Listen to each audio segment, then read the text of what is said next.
Hello everybody and welcome to another Houdini tutorial. My name is Kate and we'll be working on creating this opalescent texture inside of Houdini today. As you can see, this is more of like a fake opal texture because we have a variety of ranges of refractions. Alright, well the first thing you're going to want to do is drop a material network. Well, not that material, ICOPS material. We're going to call this opal. The next thing we're going to drop down is a LOP network. The first thing we're going to do before we get started, we're going to set up our textures. Otherwise, we can't refine our shaders. So once we've dive inside COPS network, we're going to drop down a ref size. We're going to set the reference size here. So the first thing you're going to do is just turn on resolution size, and you'll see here when you work with reference size, and it creates a ratio that determines how everything will be laid out. Aspect ratio, if you're looking at camera resolution. I like doing 2K or higher for this particular texture. Actually, I'm going to do 8K, so we'll keep that there. The next thing we need to set up, and if we go back to our reference image of our texture, is that we need to figure out a way to create these cool opalescent kind of refractions and patterns inside our rock that kind of make it, otherworldly and dreamy and something that you'd see out of Guardians of the Galaxy. And the best way to start is by creating a kind of fractal-like pattern with this crystal noise. So this crystal noise, you can see here, is titled a little bit differently. So here we go. We have a amplitude on the range of 1, center 2.25, noise contrast 1. And then down here, we're adjusting the pattern with a Manhattan pattern. You can see if you flip between Manhattan or Opal'd or Chebyshev, you get different patterns. But here we're wanting something a little bit more rocky or square in shape. So we're going to go with Manhattan.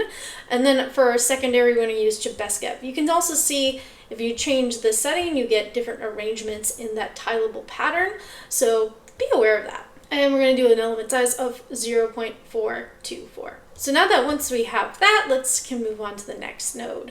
I'm going to adjust my screen like this too, just so we can focus on the network box more.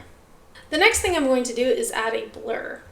So I'm going to drop down a blur node, and it's going to create this very blurry noise pattern, almost something resembling Perlin noise, if you wanted a very blurry version of it. And we're going to set the size to 0.046. And then we're going to do our next node. Our next thing we're going to do is invert this pattern. And all invert is going to do is invert the black into white and the white into black. The next node we'll drop down is a distort. A distort is going to distort our image a little bit. As you can see, these little creases have been added in between really black areas there. And that's kind of what we need to do. And right now I'm using a clamp here. You can see when you go through distort, you have a variety of different options on how you want to clamp or wrap your distort across your texture.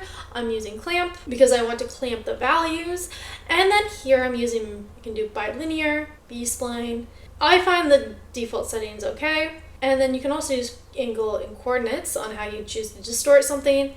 In this case, coordinates works better.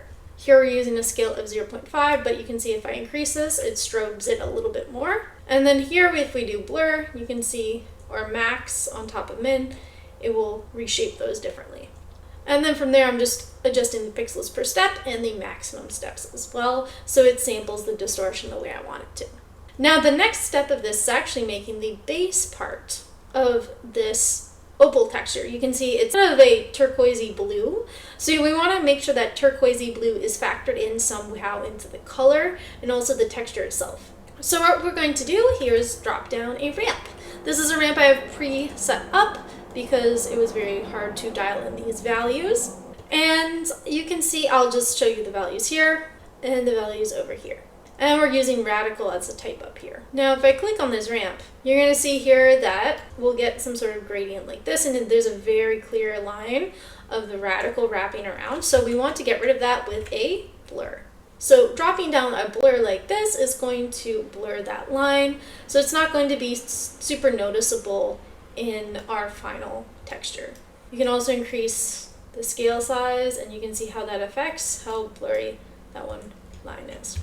And if you turn on scale by time step, it's also going to impact how that is blurred as well. I'm just going to crank that up a little bit. All right, so after Houdini finished crashing on me, We found out a great value is probably 0.2 on this blur, and then you'll get a perfect fall off for this color. Now we're going to circle back to our other node tree over here, and we're going to start to combine our distort over here with a new sense of patterns. So the next pattern we are going to drop down is a bubble noise. Bubble noise setting should look like this. As you can see, it looks like a hot mess. So over here we have a bubble noise up here. Amplitude 1, element size, center, roughness, distort, and we have gamma. And those are our settings. So I'm going to put that over there, and what I'm also going to do is connect this to our size ref, so this is the same size. The next node we are going to do is invert. So invert, we're going to connect to the bubble noise, which is going to invert the pattern from white to black to white,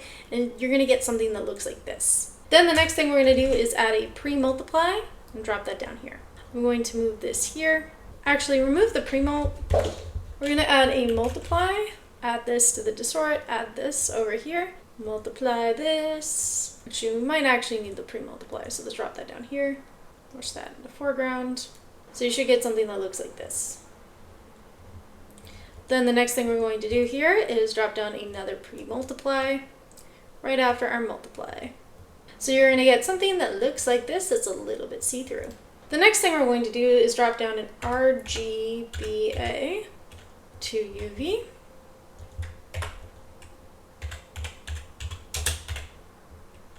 And that should convert this into something like this. Now the next thing we're going to do after we convert this to UV is drop down another pre-created color ramp that I have made. So I'm just going to expand my ramp options, push this to the side here, and show you them all. We're using horizontal. We've got number cycles of 0.94. We're going to turn on autosave, make sure that's on. We're going to go here to our colors, and we've got blue, turquoise, green, red, and pink. And those are going to be our colors that we're going to factor into our emission and, the refraction colors that we see inside Opal. I'm going to call this ramp color just so we can find it later if we need to. So I'm actually going to go back and label all of my color ramps. So I'm going to go green. This is a color ramp over here. And that's also going to be labeled green as well. So the next thing we're going to do is grab our color over here, pull this over here, and we're going to drop down a multiply. And multiply this color with this color. And we're going to get something that looks like this. We're going to change some settings. So we're going to go RGBA, we're going to go Catmull Room, and we're going to choose over. Okay, so we might not actually need this step over here. And I'm just going to actually delete this multiply because we actually don't need it. Going to do something else instead. What we're going to do instead is we're going to drop down a contrast. We're connected to this color ramp over here, and we're going to up the contrast of our colors to make them a little bit less saturated. I'm using the contrast, lowering the contrast to 0.56, 3, and contrast center, and then adjusting the blue values a little bit. And then I'm going to use a pre-multiply. Now we're going to multiply this with something else. All right, so we're going to do this into here.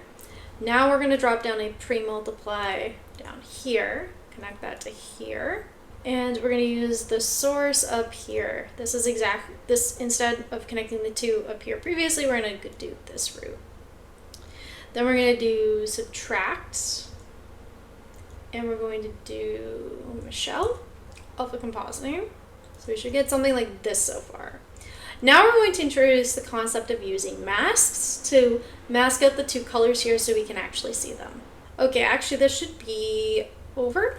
We're going to do over instead.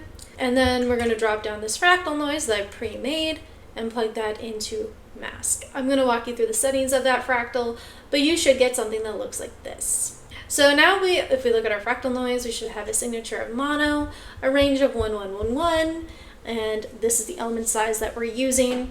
Per component, we're using torus, and then for the rest of the settings, those are pretty much the same. We're not touching anything else. And once again, we're going to connect our fractal noise to our size ref, so everything is the same size. All right, so the next step is, once again, we're going to add a little bit of blur. So I'm going to drop down a blur node, And we're going to put it in there. And it's just going to ever so soften the edges of our two elements that we've now layered together. And now we're going to pre-multiply this and get ready for another stage of compositing. So as you can see here, we are gradually building up our color profile that we're going to be using for our opal.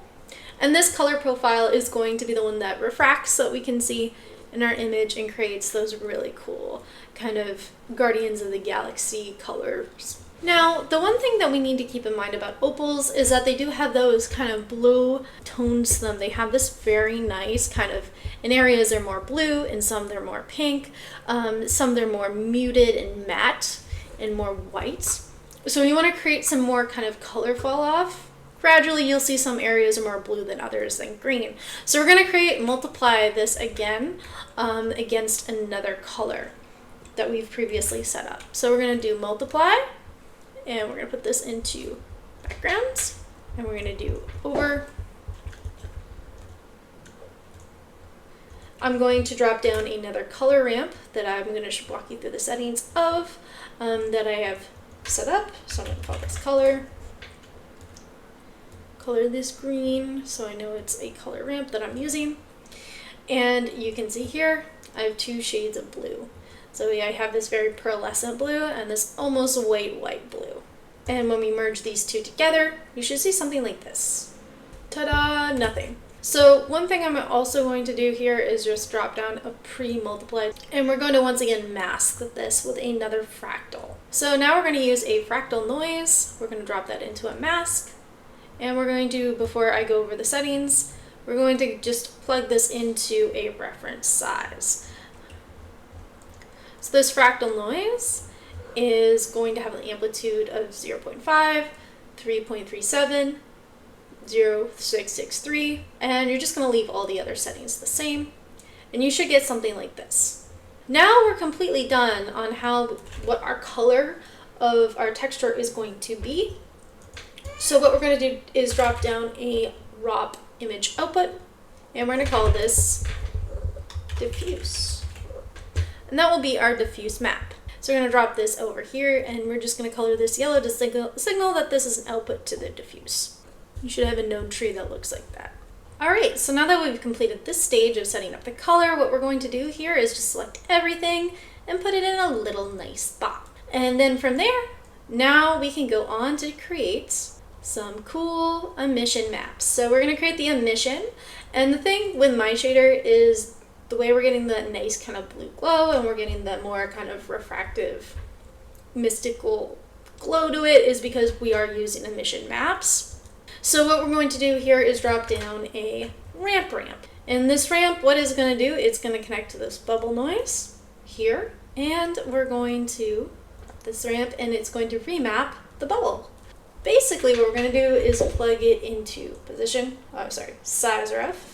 We're going to get this almost cartwheel-like effect using radical and also our ramp. And if you're wondering about the values of this ramp, it's really up to you. Then we're going to do something a little bit more fun. We're going to be using a heat distortion next.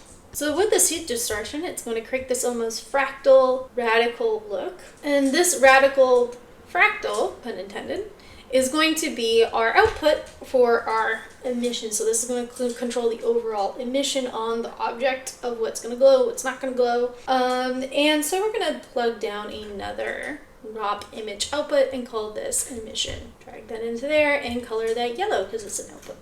Now we're going to do the color of that emission. So the color of that emission is going to involve two nodes. The first is going to be a clamp. And so for the clamp, what I'm going to do is give you the option if you want to clamp the values lower or higher. This is really up to you. I'm going to leave this the way it is, but I do find if you don't want less of a more magical glow, play with this clamp limit and you'll get it. And we're going to make sure our object has this nice green opal-y color to it. And we're going to use a ramp for that, a pre-made color ramp. So I'm going to give that color and color that green, just so I know that's my color ramp. Then we're going to use, this is black, green, and then almost a white green. The next thing we're going to do here is use a raw image output to say this is the emission color. Now that we have that done, we are going to put that in a little box and turn that black, and there we go. We have our emission maps. Now we're going to create our rough map. Now remember over here where we have our fractal noise and we have another fractal noise. We're going to take this fractal noise over here and we're going to call it fractal noise rough, because it's going to be the start of where our rough map is going to be. So we're going to use this little rough guy over here, and we're going to combine him with another noise pattern. So this might take a while. Sometimes I find that if you have a computer that doesn't handle cops well, things might take a while to load. Don't click anything, otherwise Houdini will crash. So now we're going to combine this with another fractal noise. This is a different fractal noise that I've created. We're going to call this fractal rough 2. And you can see here amplitude is 1, noise contrast is 2.81, and element size is 0.026 if you're rounding up. Everything else is pretty much the same, and we're just going to make sure that reference size is linked to our base reference size. Now we're going to multiply the two together like we usually do. And now we're going to also add a ramp and put that into position. We're also, on this ramp, we're going to make some changes. Actually, for this ramp, the only changes here is if you want more or less roughness, this is what this ramp is for, is just to adjust that. If you feel like your roughness values are okay, feel free just to keep the ramp as is. Now, what we're going to do next is just, as usual, add our roughness output, drop it into here, and now we have our, and remember to color that yellow as our output. And now we have an output for our roughness. So we're going to just do another little network box around that and color it dark. So the next thing we're going to do is create our normal maps. Then the way we're going to do that is we're going to base it off of our fractal noise, and we're going to plug that into here, and we're going to transform this bad boy up a little bit. So we're going to make the pattern a little bit bigger or smaller. We're going to make it smaller. So with our transform 2D, we have sheared this a little bit. We've adjusted the pivot just so we have something a bit more stretched happening. And now we're going to drop down a height to normal. Next, now that we have our height to normal, we're going to put down a raw image output. All right.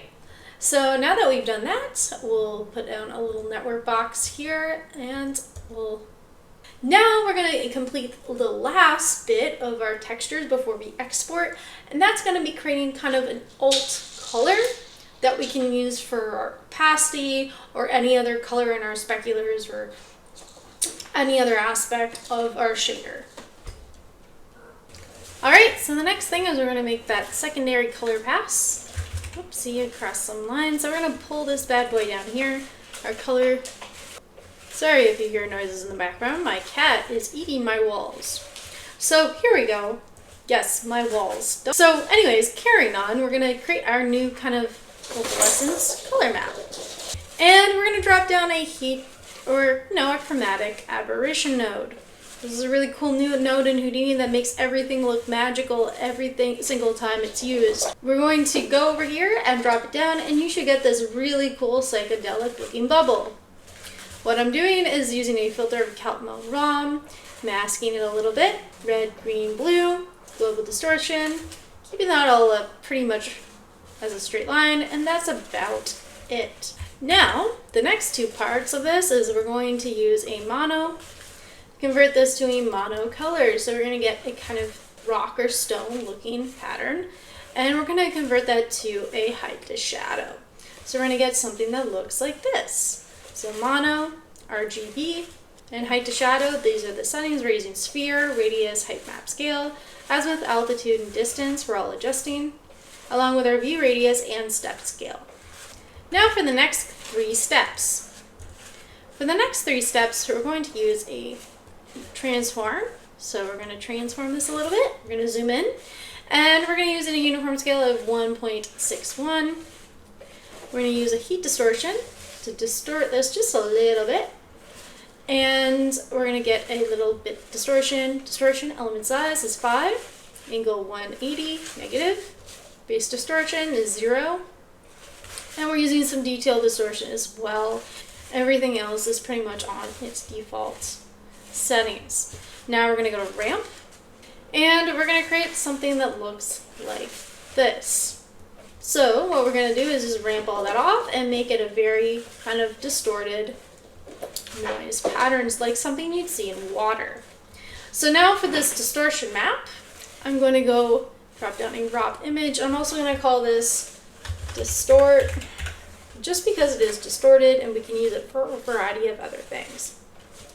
So now we're going to once again drop down network box. Here we go. You should have something that looks like this. I got rid of the color earlier that we went over. So now it's time to read out everything. So I'm going to select all of my outputs, and I'm going to go render the disk and background. So once you've successfully created your textures, we're going to dive into our LOP network. We're going to drop down a SOP create, and we're going to create the objects that we are going to put our material on. So I'm going to call this objects. And now I'm also going to switch the viewport from build to Solaris. And I find that this is a way better way to navigate working in LOPs than it is in the technical viewport. So while we don't have anything in the viewport, we're also going to drop down our material library. We're going to drop down a dome light. We can drop down a distant light as well, and we're also going to drop down a karma. And we'll drop down the camera later once we have set up our objects. I'm going to do that now. We're going to call this Opal. Let's dive into objects. So what we're going to do here is just drop down Electra. Electra is going to look something like this in your scene. She's going to come in with our default object on it, so we're going to take off the shader. Apex character. Skin surface. We're going to keep that like that for now. And what we're also going to do, you can see her in the geometry spreadsheet that she does come in with her own material path. But when I'm going to actually just override that and create my own path with an attribute create. I'm going to call this path. We're going to use string. Electra. So now that we have that, we're going to drop down a null out healer. Now we're going to do the same thing and give her a nice backdrop, because otherwise we won't be able to see shadows properly. And we're going to drop down a grid, give that some divisions, make the grid bigger. This is probably way too big, but it's going to work. And we're just going to reposition that a little bit. We're going to use bend. Yeah, not in the direction I wanted, but sure. Let's change our position of our grid to something like this. And what we'll also do is just transform this into the opposite direction. And now we successfully have a backdrop in Electra. And Electra already has UVs on her, but our ground plane does not. So we're going to add some UVs to our ground plane. We are also going to steal these two nodes over here, copy, paste, and we're going to change the path here to ground, and out Electra is going to change to ground. And now we have successfully set up our geometry. We're going to jump to the surface up here, and what I'm going to do over here is just expand my viewport and set up my camera. I'm going to choose an angle that somewhat looks good. Maybe I can adjust it later, but this looks good for now. So I'm going to go Alt, left click, camera. Drop down the camera, probably farther down. We're going to make sure this lock is off, otherwise it will mess up our workflow going on. And we're going to pull this downwards.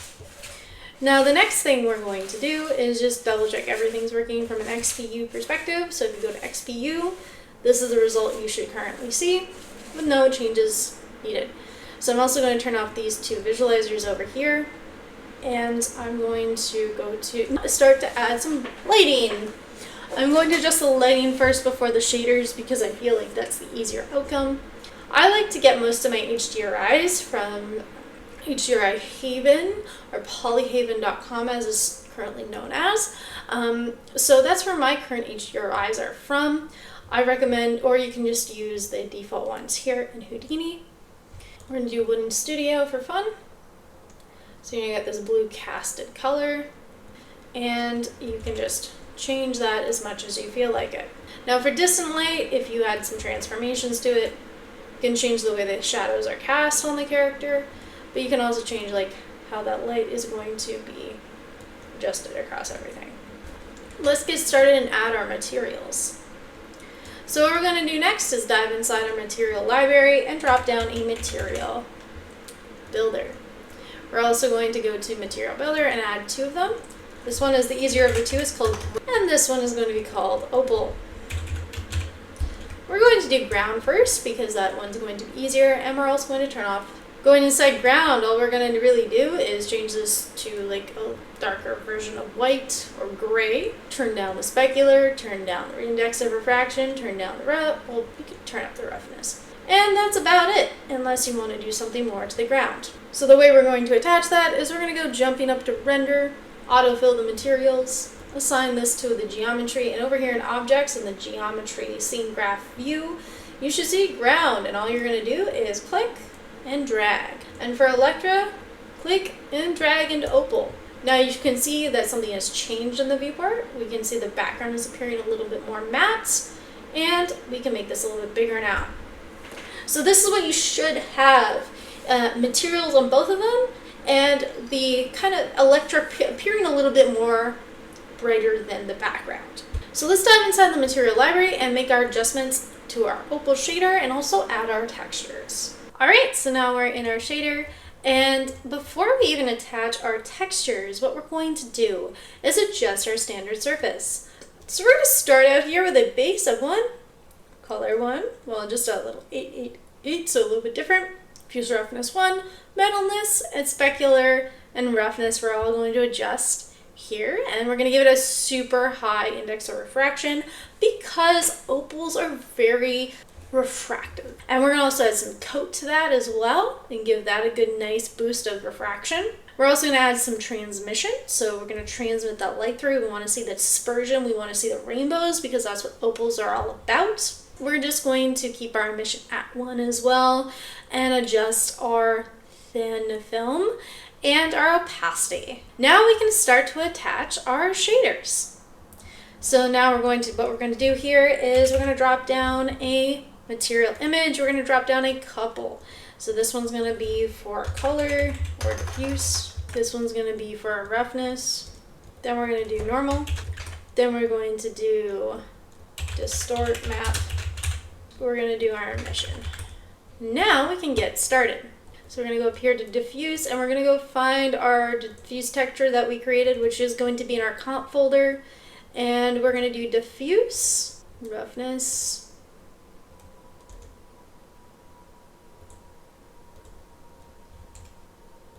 distort, and emission. And now we can start connecting everything. Before I connect the diffuse to anything, I wanted to make it a little bit more yellow. So what I'm going to do here is just put it in and then connect this to the base color. And with this saturate, what's going to happen here is just going to create a couple of yellow amount here, and it's going to just tone that a little bit differently for me. Now obviously we put in our roughness into roughness, so anything that requires roughness, I'm going to drop it into here. And you can watch in the live update of the viewport of what is happening. Normal, of course, we're going to push this down here. We're going to move these over here and put our normal down here. So normal into here. And I like to put down a normalize as well, get that normal map working properly. So our Karma XPU seems to be very upset at me, doesn't want to update, so we're going to switch to CPU for now. So another thing we're going to do is drop down our roughness into our specular roughness. And we are also going to connect our roughness to our specular. We're going to double up in that sense. And here we go. So that should be what we're going to use the roughness for. And we are also going to use this for our coat roughness, or no, sheen roughness. and also our subsurface. I'm going to rename this because we are using it for more than roughness. So spec, sheen, color. Now obviously emission goes into emission. And this is what you should see so far.